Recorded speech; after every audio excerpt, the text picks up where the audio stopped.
And I help solo business owners to ditch the overwhelm and demystify the difficult.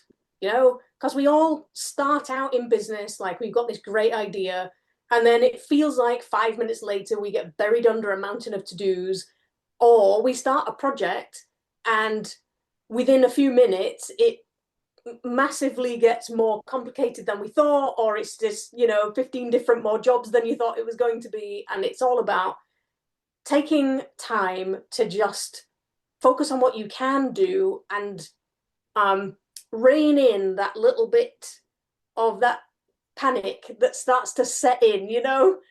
So it's all about helping you to overcome all of that stuff anyway. So they Because like business, like she says in her book, stop doing it all and you get overwhelmed with a lot of things. But today's title is going to be the messy, murky middle.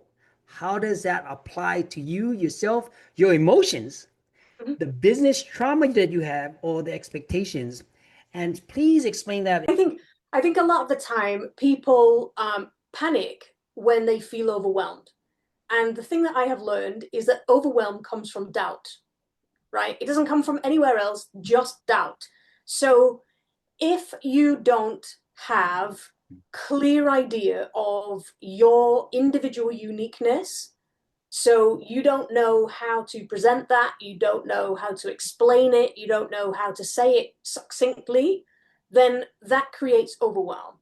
If you don't feel like you've got enough hours in the day, that creates overwhelm. And if the project gets too big too quick, then that creates overwhelm. But it all comes from doubt. So what I do is I help people build up what I call doubt destroyers. Okay, so they're just layers Ooh, of ooh. confidence in who you are, what you're doing, why you're doing it, how it all works together, and where you're going next. So people can just really forget about that constant conversation that's going around in your brain that's taking up all of your time and all of your energy and all of your attention, and you can just put it on the project that you're working on so that you can just get it done quick.